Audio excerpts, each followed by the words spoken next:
patofisiologi malformasi kongenital, deformasi, dan abnormalitas kromosom.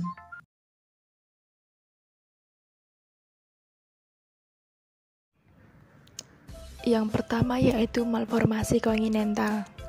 Malformasi kongenital adalah suatu kelainan struktural, perilaku faal, dan kelainan metabolik yang terjadi pada waktu lahir. Malformasi kongenital dapat disebabkan oleh faktor genetik dan faktor non-genetik. Faktor genetik, gen merupakan pembawa sifat individu yang terdapat dalam kromosom setiap sel di dalam tubuh manusia. Jika terdapat satu saja gen yang abnormal, maka kondisi ini akan memicu kelainan kongenital pada anak. Sedangkan beberapa malformasi kongenital dapat terjadi tanpa diketahui penyebabnya. Faktor non-genetik misalnya, perilaku atau kondisi tertentu dapat meningkatkan resiko malformasi kongenital, antara lain kondisi ibu selama hamil. Contoh malformasi kongenital pada sistem syaraf yaitu encephalocal. Encephalocal merupakan kelainan tabung syaraf ditandai dengan adanya penonjolan meninges dan otak yang berbentuk seperti kantung melalui suatu lubang pada tulang tengkorak. Encephalocal disebabkan oleh kegagalan penutupan tabung syaraf selama perkembangan janin. Defek tulang kepala pada bagian occipitalis, frontal, dan parietal. Benjolan ini terletak di garis tengah daerah nasofrontoorbital. Benjolan yang ada sejak lahir cenderung membesar. Apabila ditekan akan mengempis dan apabila dilepas akan menonjol lagi. Pemeriksaan penunjang dalam diagnosa encephalocal meliputi rongsen kepala untuk melihat deformitas, USG untuk melihat isi benjolan, dan CT scan untuk melihat kelainan kongenital lain yang menyertainya. B. Malformasi kongenital pada sistem pencernaan adalah labioskisis atau bibir sumbing.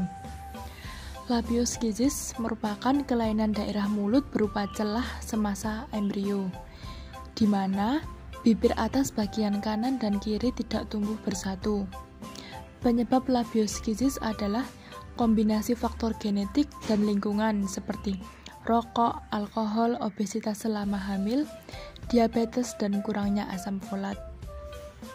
Gejala labioskisis meliputi adanya celah seperti sobekan kecil dari bibir ke gusi, atas, dan langit-langit mulut hingga ke bawah hidung, sulit menelan, suara terdengar tidak jelas.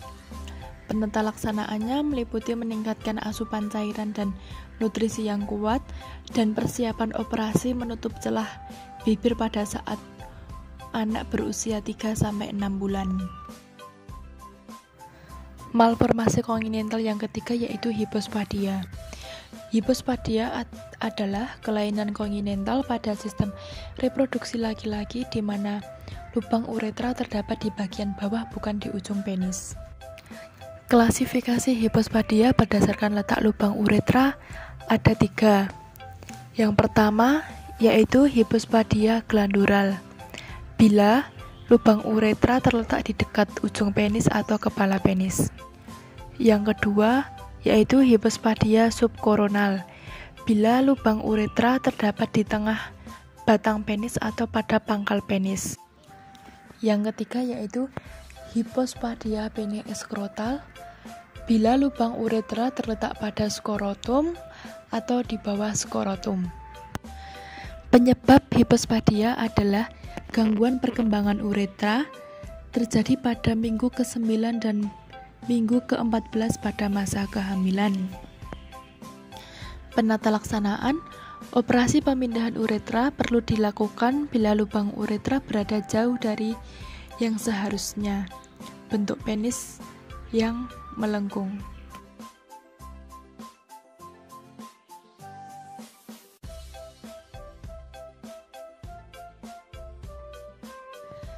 Klasifikasi spina bifida ada 3. Yang pertama, spina bifida okulta atau tersembunyi. Bila celah hanya sedikit, hanya ditandai oleh bintik warna merah anggur. Satu atau beberapa vertebrata tidak terbentuk secara normal, tetapi korda spinalis dan selaputnya atau meninges tidak menonjol. Yang kedua yaitu meningokel, bila celah lebih besar dan melibatkan meningen, yaitu selaput yang menutupi dan melindungi otak dan sumsum tulang belakang. Jika meningen keluar melalui lubang tulang belakang dan membentuk kantung yang dipenuhi dengan cairan cerebrospinalis, disebut dengan meningokel. Yang ketiga yaitu myelomeningokel. Ini adalah jenis spina bifida yang kompleks dan paling berat, di mana korda spinalis menonjol dan keluar dari tubuh. Kulit di atasnya tampak kasar dan merah. Penata laksanaan secepatnya sangat diperlukan untuk mengurangi kerusakan syaraf dan infeksi pada tempat tonjolan tersebut. Penata laksanaan terapi fisik dilakukan agar pergerakan sendi terjaga dan memperkuat fungsi otot. Pembedahan untuk menutup lubang yang terbentuk serta kelainan bentuk fisik. 2. Deformasi. Apa itu deformasi?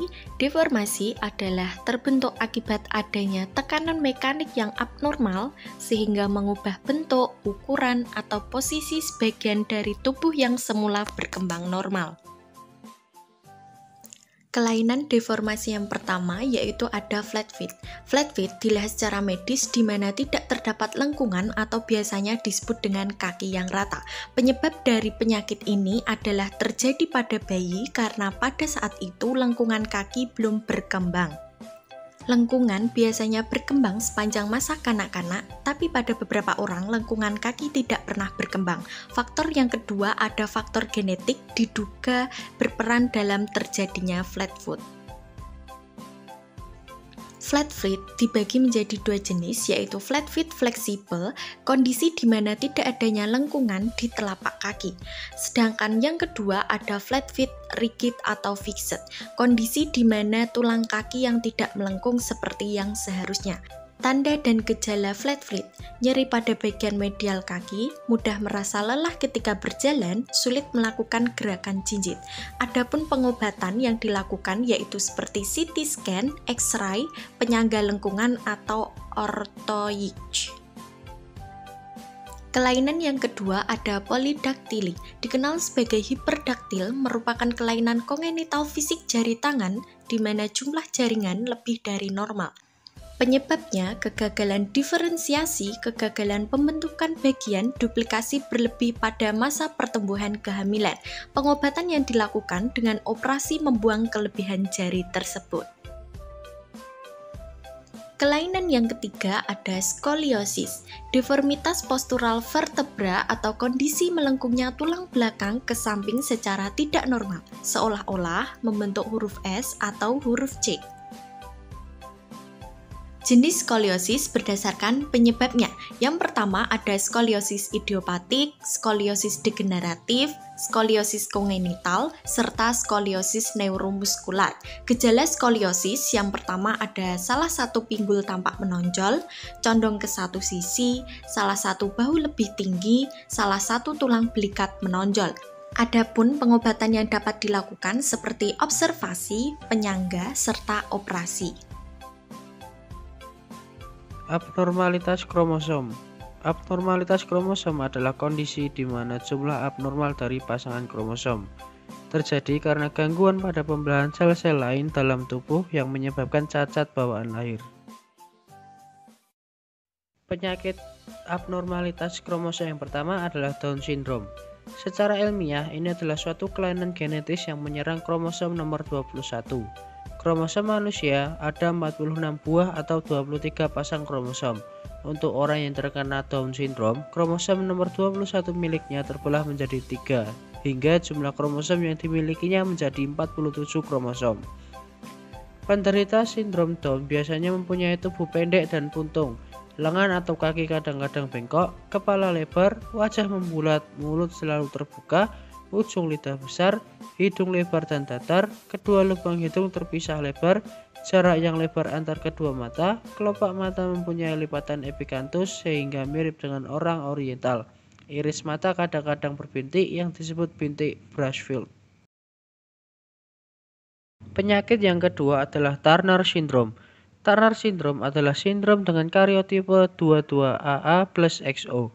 Jumlah kromosom 45 dan kehilangan satu kromosom seks pada kromosom. Turner Syndrome rata-rata menyerang wanita. Ciri penderita Turner Syndrome ini apabila wanita ovumnya tak akan berkembang. Kelainan genetis ini cenderung memiliki ciri-ciri fisik tertentu seperti bertubuh pendek, kehilangan lipatan kulit di sekitar leher, pembekakan pada tangan dan kaki, wajah seperti anak kecil, dan dada berukuran kecil. Yang terakhir adalah ACA Syndrome. Penyakit darah kental atau ACA Syndrome atau sering juga dikenal dengan Hughes Syndrome sesuai dengan nama penemunya, merupakan sebuah penyakit autoimun di mana tubuh memproduksi antibodi yang menyerang bagian tubuh sendiri. Ciri-ciri penderita sindrom ini adalah pusing yang berlebihan, migrain yang berulang, vertigo, biru-biru pada kulit dan ujung jari, penurunan daya ingat dan tuli sesaat.